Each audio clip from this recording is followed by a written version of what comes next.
10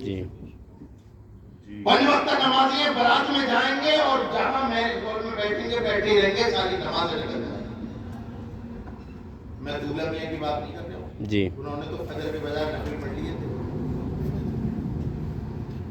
میں دولہا میاں کی بات نہیں کر رہا، دولہا میاں پہ بھی آؤں گا۔ بارات کا مطلب کیا ہے؟ پہلی چیز تو یہ ہے کہ اسلام میں بارات جیسا کوئی لفظ ہی نہیں، اور اگر آپ اکٹھا کر کے چلے بھی جائیں تو بزرگوں نے حد سے حد جواز یہ بتایا ہے کہ یہ جو لوگ جاتے ہیں انہیں چاہیے کہ یہ کھانا کھائیں کہ نہ کھائیں، نکاح کی محفل میں شرکت کریں اور وہاں پر بیٹھ کر کے زوجین کے لیے دعا ہو تو آمین کہے، پتہ نہیں کس کی آمین اللہ ان کے ہاتھ میں قبول کرے۔ ہم کیا کرتے ہیں؟ کھانا کھایا، پلیٹیں پھینکی اور گاڑی میں بیٹھے آ گئے، اور نکاح کے ٹائم یہ بتائیں کہ علماء کرام ہم نے بھی بے حساب نکاح پڑھائے، 4-6 لوگ کھڑے ہوتے اور باری جانتے ہیں یہ بڑا مبارک اور مسعود موقع ہوتا ہے جس وقت شادی وہ نکاح ہو رہا ہوتا ہے، تو نکاح کے اگر جائیں تو نماز کی پابندی بھی کرے اور نکاح کی تقریب میں جان جو ہے باقاعدہ طریقے سے شرکت کرے، نمازوں کی پابندی کریں، اور جو کھانے کا جو مسئلہ ہے، کھانے کا بھی خیال رکھیں۔ دوسرے نے پتہ نہیں کون سی زمین بیچی، کون سا پلاٹ بیچا، تو جا کر کے اپنی بیٹی کی شادی کر رہا ہے، تم ایک نوالا مار کے اس کی ساری پراپرٹی پہ لات مار دیتے ہو، نہ ہوتا تیل زیادہ ڈال دیا، تمہاری اپنی چٹکارے، پتہ نہیں اس کے دل پہ جو کچوکے لگتی ہیں اس کا مداوا ہے کسی کے پاس؟ بیٹی والا جب یہ کہانی سے سنتا ہے کہ کھانے میں تیل زیادہ ہو گیا، نمک زیادہ ہو گیا، جانتے ہو اس کا دل کیسے پھٹتا؟ کہاں سے کیسے ادھار خرچ کر کے اس نے لیا، اور تم صرف 4 نوالے کھانے کے لیے گئے وہاں پر، ساری زندگی تمہیں نہیں کھانا، تو کم سے کم کچھ نہیں کر سکتے، تو اچھی بات ہے کہ بھئی ماشاءاللہ بہت اچھا کھانا، اور یاد رکھیے اچھا کھانا یہ تو کہنا ہی کہنا ہے، کھانے کو ویسٹ اور برباد نہیں کرنا، اتنا لو جتنا کھا سکو۔ کھانا اتنا برباد ہوتا ہے شادیوں میں، اتنا برباد ہوتا ہے کہ اگر وہ کھانا اگر اٹھایا جائے تو واپس سے کم آدھی بار آپ کھا سکتے ہیں، اور ہم سوچتے نہیں ہوں لوٹتے ہوئے پلٹتے ہوئے پلیٹوں کو۔ میرے پیارو، دوسرے مومن کیا ہوتا ہے؟ مومن یہی تو ہوتا ہے کہ دوسرے مومن کی تکلیف کا خیال رکھے، یہی تو ایمان ہے، یہی تو ایمان ہے نا۔ تو ہم بجائے اس کی تکلیف دور کرنے کے ہمیں اور اسے